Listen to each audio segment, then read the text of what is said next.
Hi everyone and welcome to a new video. In this video I will be reviewing Your Silence Will Not Protect You by Audre Lorde.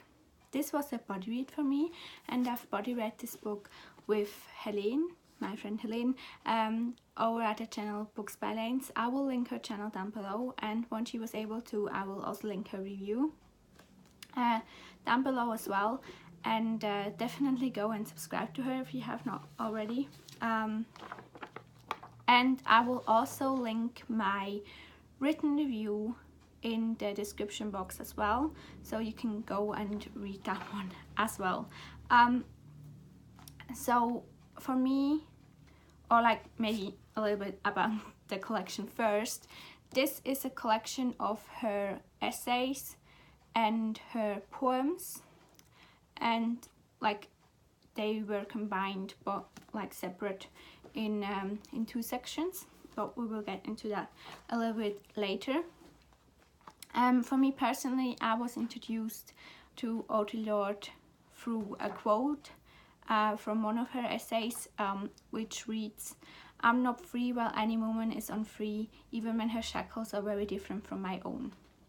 And I think this is one of the most iconic sentences by Audre Lorde, and one she's most famous for, or one of those she's most famous for.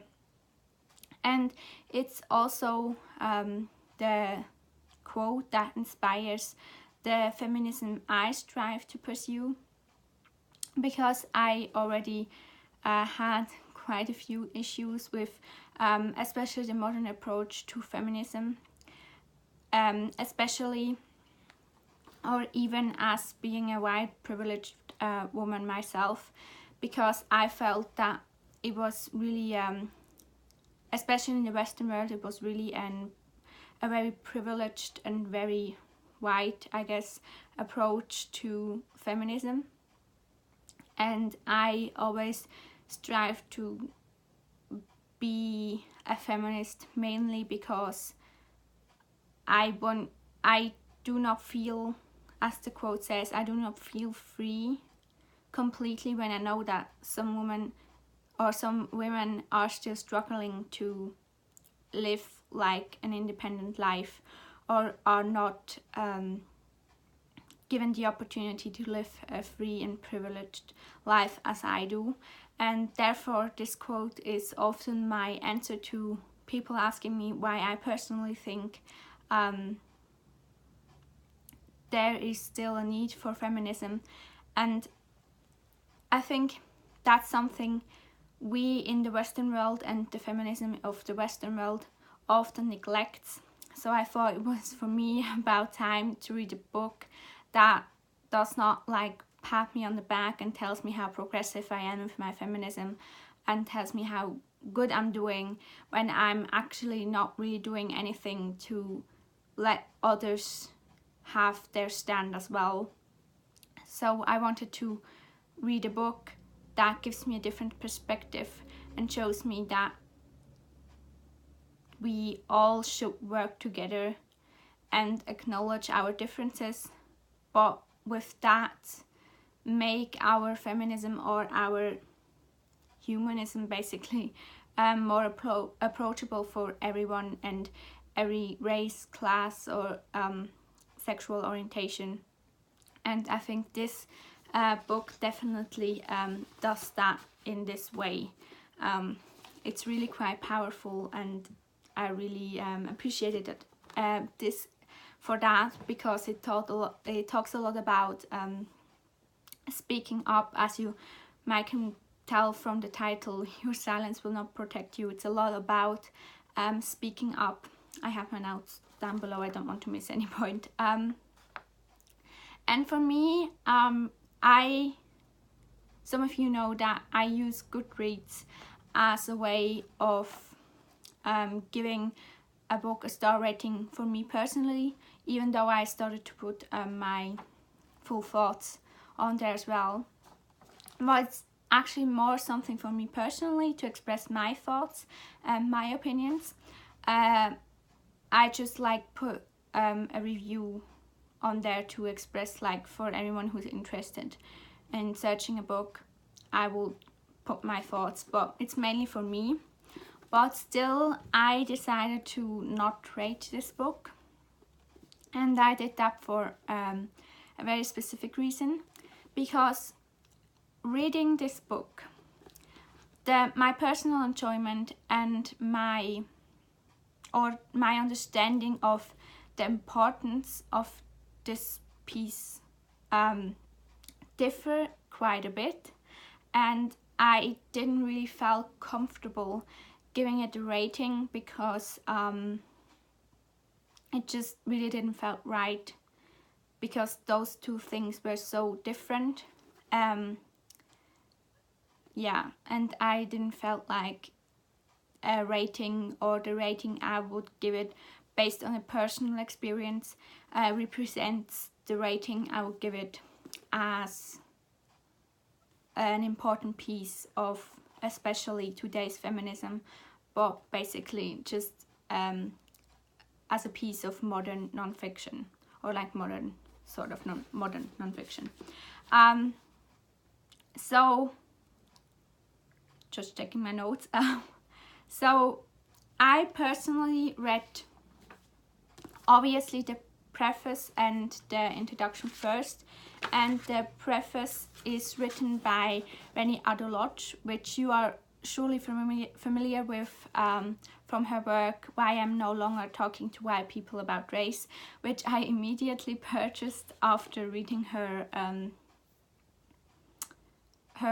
preface of this work, or of this collection, because I already have it on my wish list thanks to Hélène, and so I purchased it immediately because I highly appreciated what she did in this preface, so I had to purchase it. And there's also an introduction by Sara Ahmed, I would say, and I found both the preface and the introduction really powerful, and especially the introduction talked a lot about speaking up and looked at the different meanings of the word speaking, which really fitted to the collection in my opinion. And the collection is made up with like the preface, then the introduction, then the essays and the poems. But I personally read the poems first and then the essays, and I highly appreciated that, to be able to do that, because I found it very interesting to read the essays after, because we got a lot of background information on the poems. So for me it was nice to read it after.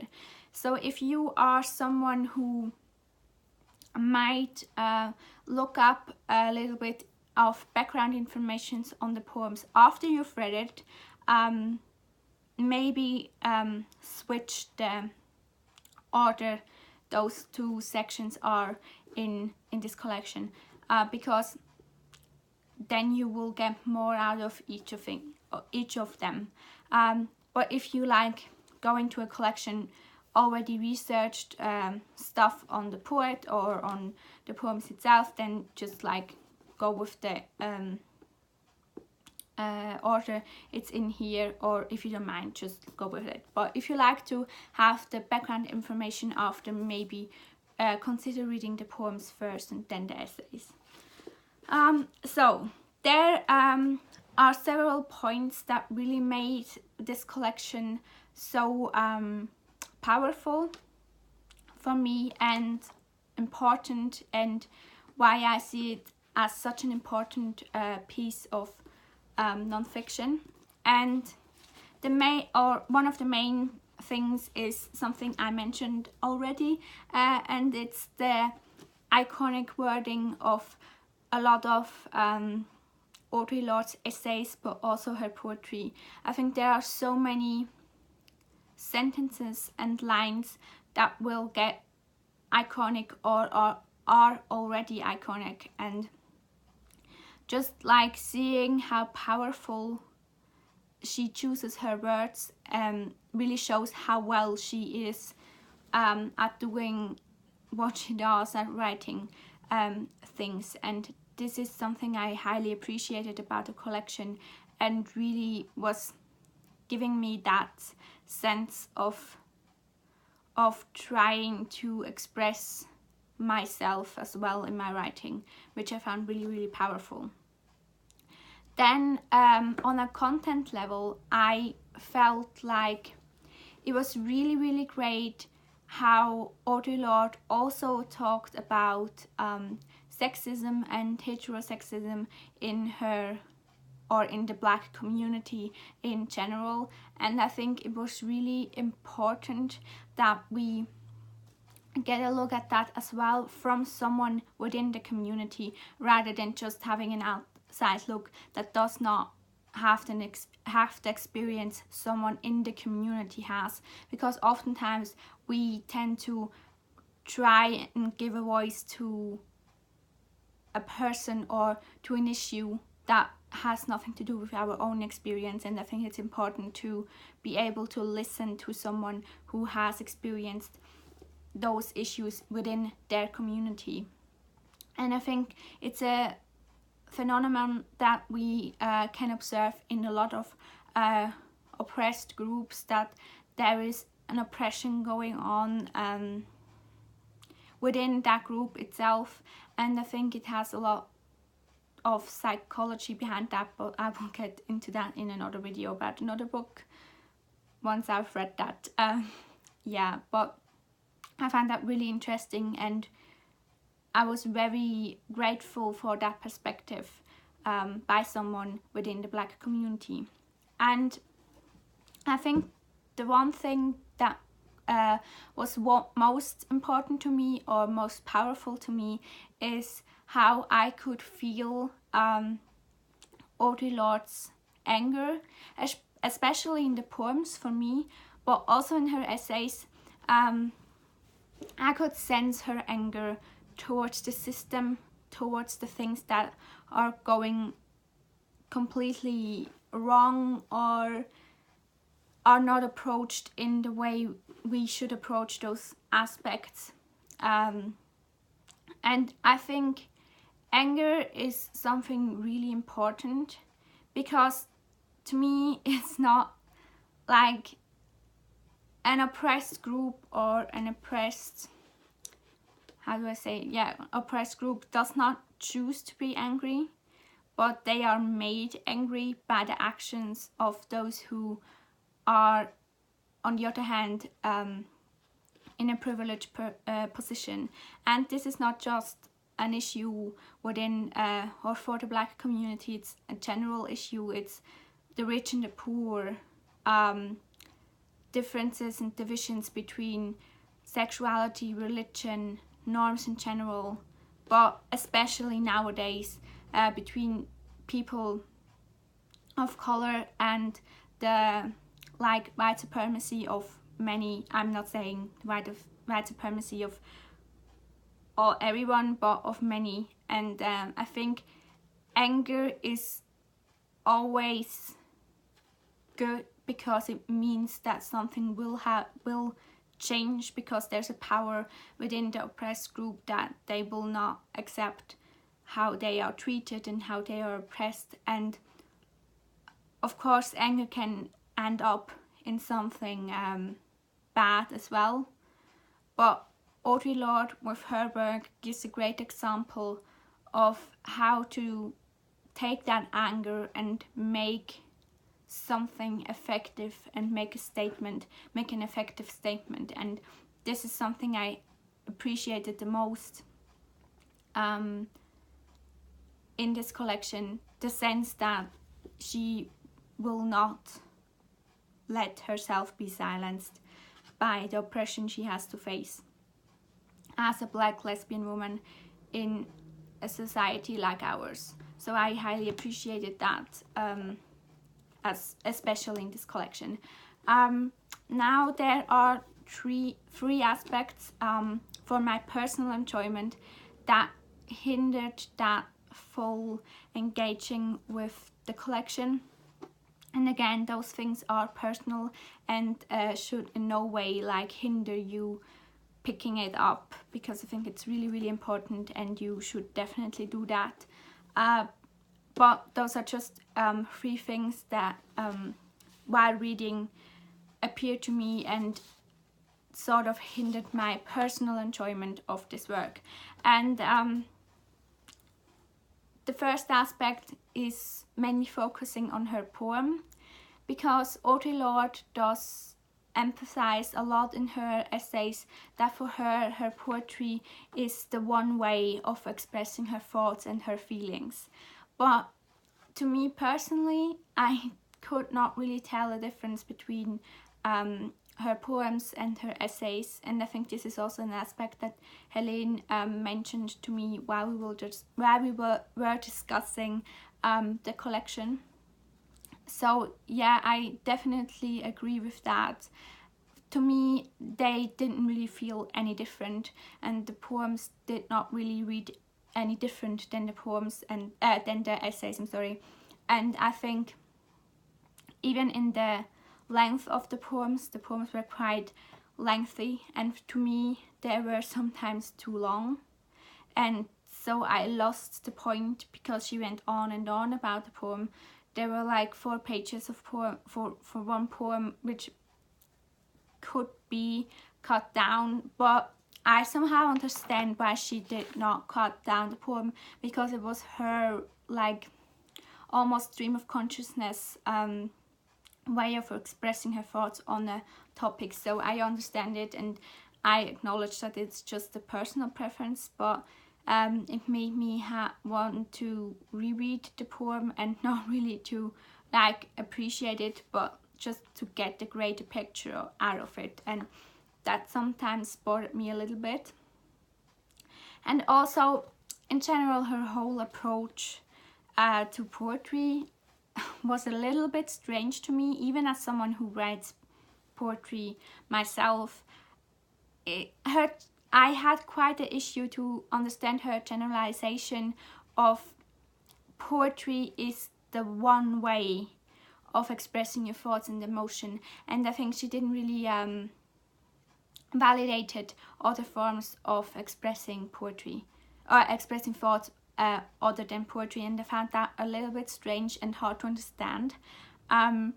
Also, in general, her there were quite a few generalizations and assumptions in these essays, especially in the essays, but also in the poetry, that really made me trip a little bit, because generalization and assumptions are something I don't really enjoy in non-fiction works, because it makes me get out of the text, and it's just something that bothers me within a work of non-fiction, and I think it would be more powerful if she did not use that.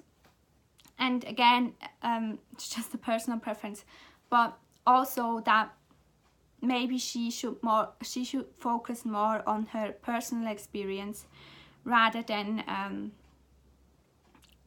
almost projecting her experience onto others, and almost talking for every Black lesbian in this community, and I found that rather, like, I don't want to say problematic, but I had an issue with that, with her trying to almost project her experience onto other Black lesbian women, and I found that quite strange, because her essays that were mainly based on or parts of the essays that were mainly based on her personal experience were those that I found the most powerful. So I would definitely like it better if she would focus more on the emphasis of her own personal experience. But again, just a personal preference. So yeah, this was my review of Your Silence Will Not Protect You. I will show you the book once more. It's a beautiful edition, by the way. It's gorgeous. Really, really well published. Definitely check out the book. I will put it in the description box as well. Go check out Helene's channel and her review and my written review on my blog. And let me know if you have read something by Audre Lorde, if you plan to, if you maybe pick up the collection or have already. And I thank you very much for watching, and I will see you in another video soon. Bye!